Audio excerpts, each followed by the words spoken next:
Today for our program, we have a very uh, interesting, and I'm pleased to say, one of our very own members. Um, he is one of our newer members here at North Florida Poetry Hub. Just a little bit about him. He's a retired broadcaster and's been writing most of his working life, which has included being a columnist for the Ocala Star Banner, which is a newspaper in Central Florida. He's of Native heritage, lives, spends most of his time writing poetry and flash fiction, and he's the author of 5 books, most recent of which just came out this year, Outside Looking In. And we're just really excited to have him be here with us today. And change this to speaker view. And Howard Moon, take it Thank you. away. I like being described as interesting. Thank you very much for that, Ruth. I hope I am. My name is Howard Moon. I live in Central Florida in Summerfield. As Ruth mentioned, I was a broadcaster for most of my life. I started broadcasting right out of college. Then I turned to writing. I have written for mostly corporate writing. I have been published in a number of magazines, Photo Methods, Fire Chief, Fire Engineering, lots of different magazines. I've been featured on Folks magazine, which is an online magazine. Unfortunately, I got an email from them recently that they're going to go defunct. They were a perfect place to put essays. And an essay is a very unique, narrow marketplace. What I really liked them was they paid $400 for a 1,500-word essay, and that kind of pay is really nice for poets, since we're used to getting $20 a poem from most journals if we get any pay at all. I identify as a Native. I'm what now we call BIPOC, Black, Indigenous, person of color. My grandfather was born on a Native reservation. He is from the Fox Nation. I enjoy doing what I do. I enjoy writing poetry. I'm going to share the screen now. And as I do, I'm going to also let you know I'm a Zoomaholic. I Zoom all over the world. There we go. I spend 5 nights a month or more in Portland, Oregon, Zooming with a poetry group in Portland. I Zoom with Debbie's group. I Zoom with Mark's group. I Zoom with a group in South Africa every Monday. I read poetry. I like it that the South Africans speak English, so it's wonderful. And I believe it's the most recent OPAP, Mark, that you can see an article where I list all the different links for the Zoom. So that link Mark posted, go take a look. This is a great time to take advantage of Zooming. You can participate in poetry readings or workshops all over the nation and all over the world. And it's so fun. Like when I go to South Africa every week, they have one of their South African poets featured, and they do a half hour of readings. Poetry is so universal. The topics they talk about are the same topics that are being talked about in the groups I go to right here in Florida. Poetry is universal. It is wonderful. As Ruth mentioned, I have a number of books on Amazon. In 2012, I suffered a massive stroke. The stroke left me with dead spots in my brain. I was also physically affected for a while. The slave driver, who was called a physical therapy assistant, got me walking and talking again. She was a little rough on me. I'd say, gee, I want to go home, I'm tired. And she'd say, no, you can do another 10 reps. I am glad for what she did for me, because I can walk and talk today with very, very few side effects. It did affect my brain, and I ended up with a mental illness. I managed that very well through therapy and writing. So my first book was a group of poems about living with a mental illness. I call it Poems from a Shattered Brain because indeed my brain was shattered. There are parts of it were dead. I'd like to read, if I can, a couple of quick poems from that book because I use it when I speak on mental illness. I use some of my poems because experts try to tell people with mental illnesses how we should feel. Experts, psychiatrists, psychologists, therapists try to tell us what a mental illness is like. And guess what? Most of them have never had one. One of my poems was called Outside Looking In.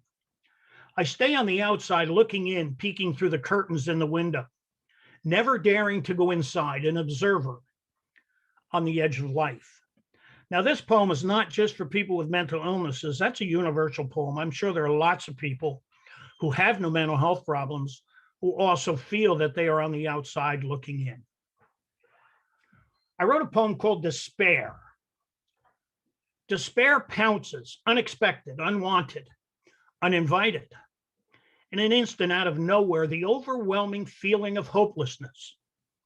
The curtain falls across my eyes. I wonder why and how. Almost before I can think, before I can react, it is gone. The curtain lifts, the mood is clear. Each time it lasts a little longer. It comes more frequently, too frequently. So I took a disability and in essence, turned it into a positive for me. I call myself the half-blind Florida poet because in 2018 or 2019, I'm an old guy, so dates get confused. I had a second stroke that took half of my peripheral vision in my left eye. So I'm not really half blind, but it didn't sound cool to say I'm the sort of peripherally blind poet. Half blind poet sounded a little better. So I have branded myself as a half blind Florida poet because I live in Florida and I'm half blind. The second poetry book I wrote, there we go. Whoops, backwards.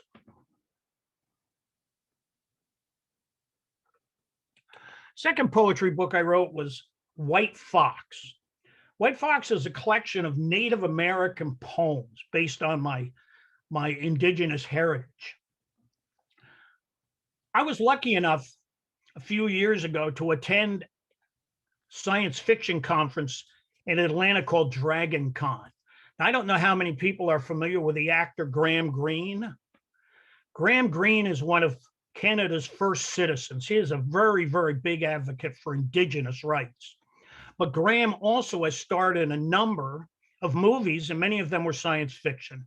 Graham was in the autograph room. And I went to the autograph room at 10 a.m. when it first opened, and there he was sitting by himself. There were probably 3 people in the whole room. Dragon Con gets a lot of partying at night. So 10 o'clock in the morning, most of them aren't up. I did that on purpose because I wanted to spend some time with Mr. Greene. Graham and I chatted for a little bit, and then he asked if he could pet my service dog, Maggie. I travel with a service dog most everywhere I go. She's a black lab. She's laying around here somewhere. She's beautiful, and she attracts attention. So when Graham said, "Ooh, could I pet your dog?"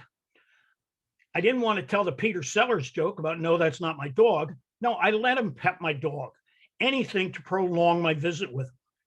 And I talked to him a little bit about my struggle. Am I really a native? I mean, so my grandfather was born on the reservation, but my father was half and I'm a quarter. Was I really able to claim that I was a Native American? And Graham pointed to my chest and said, "How do you feel in there?" And I said, "Native." And he said, "Then don't worry about it. You're a Native American." Over the years, I have learned that it's not about blood quantum. 10%, 20%, 40% of your blood is Native. That's actually something the US government put in as a requirement to try to limit how many Native Americans there were. Native Americans really believe it's all about ancestors. And I trace myself back to my grandfather and my granduncle, who were both reservation born on or about the late 1890s and the beginning of the 1900s. One of the issues we have as Native Americans is our traditions and heritages are always being interfered with. And sometimes they have dire consequences. I wrote a poem that's in White Fox called Starving. The young Inuit mother listens to her baby's cries of hunger. She remembers mother and grandmother feeding her seal meat. She remembers eating muktuk, pieces of whale skin and blubber, traditional food. She can almost taste the tender, crisp texture and feel it fill her belly. Her baby's cries continue. A young husband looks for work in town. He can no longer fish or hunt. In his mind's ears, his young daughters cry. He stands in line next to the town hall waiting for his food allotment. Proud men and women, young and old, stand in line, swallowing their pride, doing what they must to feed their families. Generations who made their living from the ice and the sea, no longer able to. New regulations make it impossible. They can no longer hunt or fish to feed their families. Babies cry from empty bellies. The old waste away, the young move away to the city. Nearby, young, well-fed colonial whites stands in groups. They hold their signs, save the seals, no more whaling. When the old ways die, babies die. The old die. The spirit of the people dies. You see, our traditions are important to us. To deny seal hunting and whaling to the Inuits or those who make their living off the ice. It's going on right now in Maine. Some of the natives in Maine are being told they're not allowed to harvest lobster anymore. Well, they've been harvesting lobster since before Columbus was a twinkle in his mother's eye. I mean, and now for them, the government to come down and tell the natives in the area of New England, you can't fish in the sea anymore. We have to regulate it, and you don't have a permit from the government. Never needed a permit in the past. I don't know how many of you are familiar with the native boarding schools, 1800s, early 1900s. Native boarding schools popped up. Most of them were run by religious organizations. Almost no religion is blameless in this. They all wanted their share. The government paid them to teach native children. Now, here's what happened. The government would go in and virtually kidnap children who were native. What they would say is their living conditions are horrible. Well, their living conditions were a result of the government sticking on the natives on reservation land that was worthless. These children would be sent to boarding schools where they would literally have the Indian beat out of them. There are stories of children who came back and as adults say that they would be beaten every time they used their native language because God only spoke English. That was God's language. They were literally beaten and tortured. Stolen children, native children stolen from parents, abused, beaten, tortured, raped, all to prove Christianity is the only true religion for civilized people. See, for generations, we were told we were uncivilized, but the actions of the colonials were anything but civilized. The title poem for this book, White Fox, actually was a finalist in the Florida Writers Association RPLA poetry contest. I didn't win, but I made the finals, which I felt very good about. White Fox is a poem I wrote about what it feels to be a white fox, white and fox at the same time. White fox. I am the white fox running across a field of snow. I become lost in the snow. I am invisible against the snow. Fox and snow try to coexist. Snow and fox try to live together as one. Native and white, white and native. I am the fox. I am Meskwaki. I am white. I am native. I know the spotted owl. I have heard her cry in the night. I have walked with a deer. I have sat amongst the skulk of pups. I have sung the morning song as the sun is reborn. I have sung as the sun slowly dies. I have sung in white churches. In despair, I yip at the moon. I have lived with a caged canary. Listen to the songs. Listen to her songs of captivity. We both sing our captive songs. Part of me is a brother to nature. Part of me follows the way of grandmother. I understand without knowing. I know without understanding.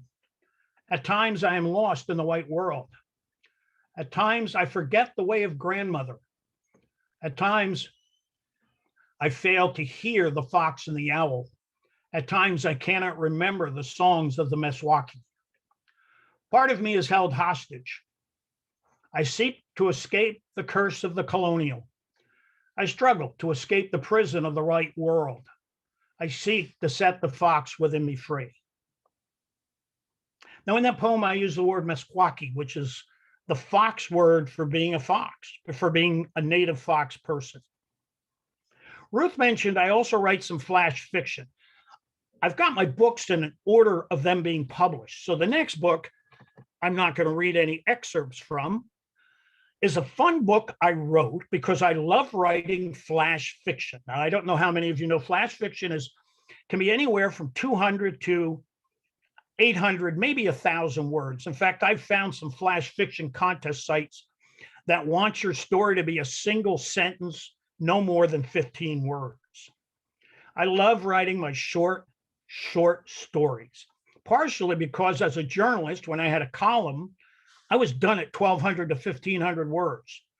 And when I first started writing in the quote, real writing world, I thought to myself, how can people drone on for 80,000 words? Everything I have to say, I've said in 1,000 words. What are they doing with all those extra words? So flash fiction was a perfect spot for me. I have an acquaintance up on the Panhandle who is an artist. I told her I wanted a book called Zombies Are Not Vegetarians. In fact, I have a poem that starts the book off. I don't have it here to read right now. And I asked her if she would draw me a picture of a zombie eating meat with vegetables all around. She did. Her name is Katie. Katie is a wonderful artist. I am so glad I reached out and connected with her. And I had so much fun writing this book. You know, it's not always about money. In fact, let's be honest, we don't write poetry to make money. Poetry is the hardest to get published. It's the hardest to make money. But I will tell you this. I write because it's fun, because there's something inside me that has to come out. But more than that, there's nothing like the thrill of looking at your Amazon royalty report and seeing that you got 222 yen from Japan. What? Now that's only $2.20. But what it meant was somebody in Japan read my book. They bought a copy of one of my books. I have made royalties in pounds and have come from Amazon.uk and also in euros. So some of my books are selling in the United Kingdom and some of my books have also sold in Europe. That's where the thrill comes from, not the fact that I'm making maybe $1.50 every time a book sells. It's that people are reading my book. And hopefully one of them might change. I might change one person through my writing. This was written during the pandemic. It's called Outside Looking In, a collection of illustrated poetry by Howard Moon. That cover is an illustration I drew. I'm not an artist, although I'm starting to become one. When I was in grade school, I took art lessons from a professional artist. I have on the wall behind me that you can't see pictures that we found in our garage a couple months ago that we have been carrying around for probably 50 years or more that I had drawn when I was a child. So I decided I would do an illustration and match up a poem to go with it. These are two of the illustrations. The one on the left is for a poem called City Life. The one on the right is Dance of the Palms. Now, I draw in charcoal. I love charcoal because if you make a mistake, you take a piece of tissue paper or you take a Q-tip and you smudge it. In fact, I've written a poem, but it's not quite done, about how if life was only as easy as drawing with charcoal. When we make a mistake, we smudge it a little bit and it looks just fine. So, Dance of the Palms.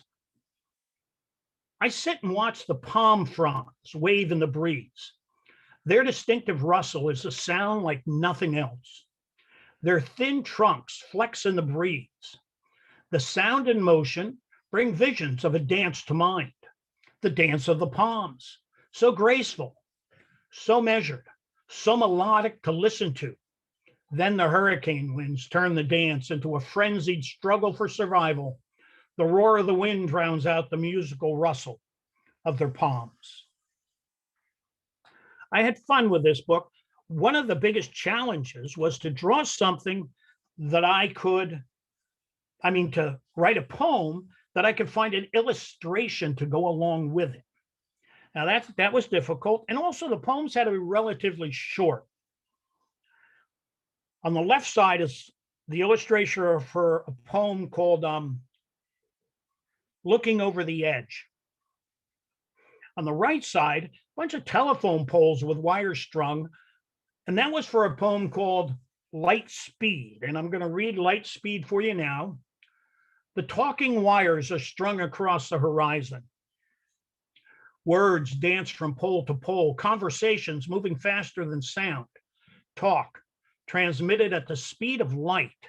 Even Superman, who is merely faster than a speeding bullet, stands transfixed by this miracle of man. Does talk move faster than thought? One would believe so based on the average adult conversation. Words speed over great distances before the mind can intervene. Conversations barreling along without reason. Pole dancing replaces thoughtful consideration. The need for speed replaces deliberation. I really did enjoy putting this book together, and it sort of unleashed the artistic side of me. Not just the writing artistic side, but the visual art side. So I'm in the process now, because we're still locked down and I'm retired and I'm an old guy with lots of time on his hand. And if I don't do something with it, I'll probably get in trouble. So I'm putting together a poetry book called Mad Puppeteer. And it's a collection of poems with paper cut illustrations.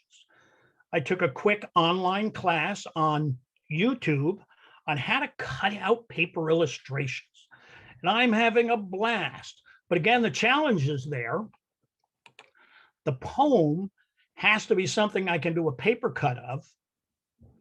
And it has to be relatively short, but not as short as before. I decided I didn't mind if it went 2 pages. So on the left side is a poem called Mad Puppeteer. Now, I cut all of that out. All of the illustrations that will be in this book were hand cut. I do scan them in and then use Photoshop at times to maybe change the position and to work with them. So Mad Puppeteer.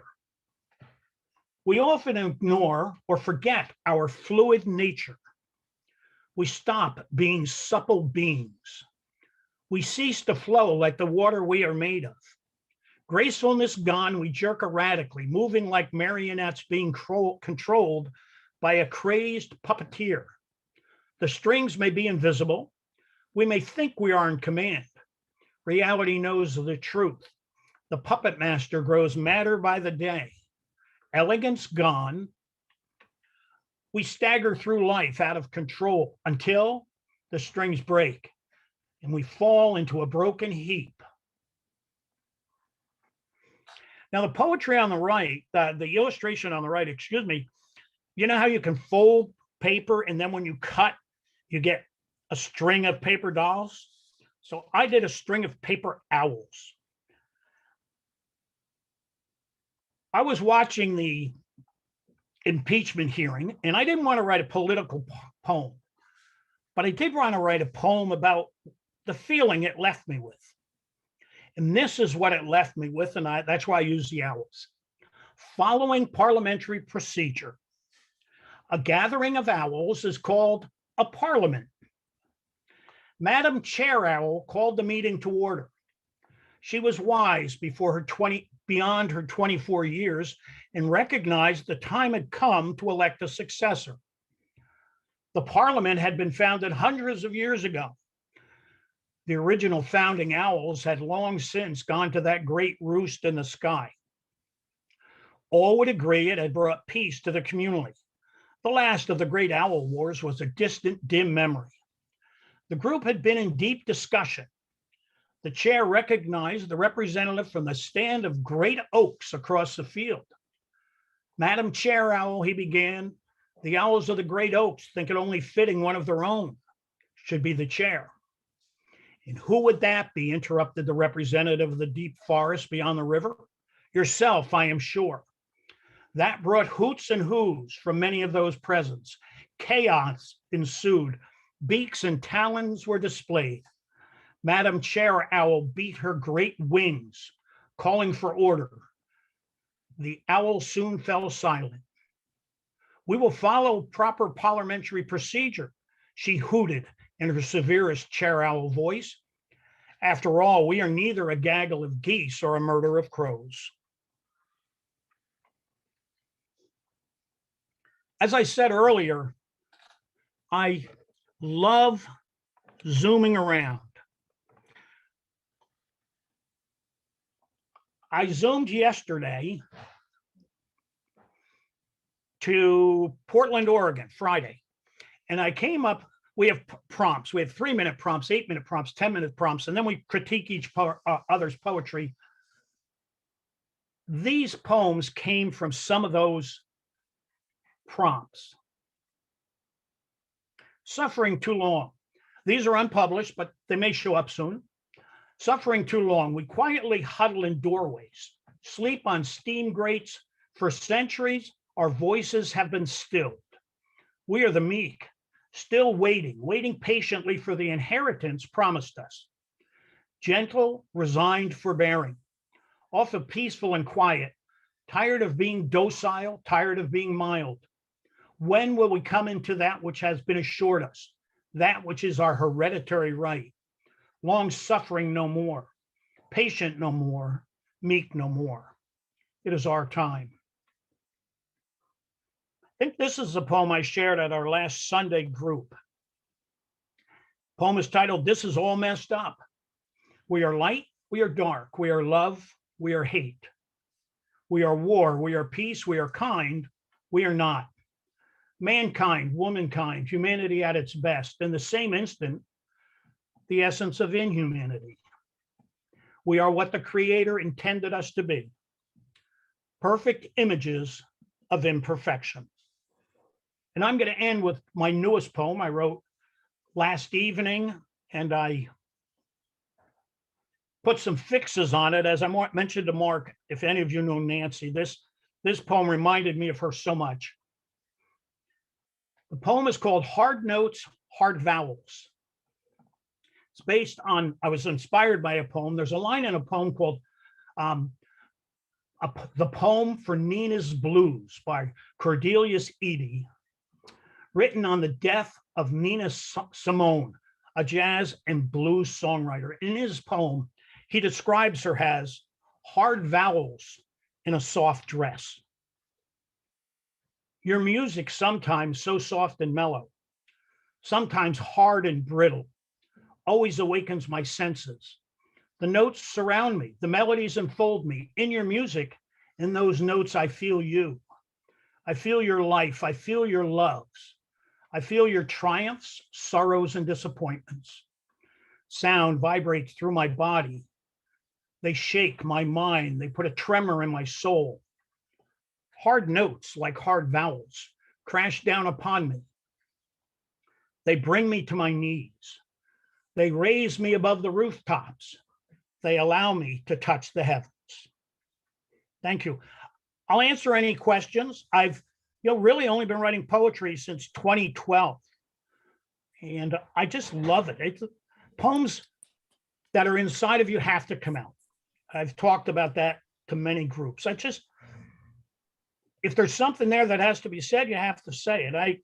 Ruth mentioned, I didn't do a whole lot of that here, but I write a lot of poems of protest because I believe the poet should be the voice of mankind. The poet should be the eye of mankind, but the poet should also be the conscience of mankind. I mean, there's so many different things so many responsibilities we have as a poet. Sometimes it's scary, and I've starting to write a short story about that I call writing can be dangerous. And the premise of the story is if people read what you write, it's dangerous because you don't know what they're going to do based on what you've told them to do in your story. So we have an obligation, we have a responsibility as poets to say what we mean and to say what we believe and to say it as well as we can, to make it sing and dance. Thank you so much, Howard. That was wonderful. Really wonderful. All of my poems are available on Amazon, and also www.howmoon.com is my author page. All my books are there. You can buy them there, howmoon.com. Wonderful. I'd love to sell some books, of course.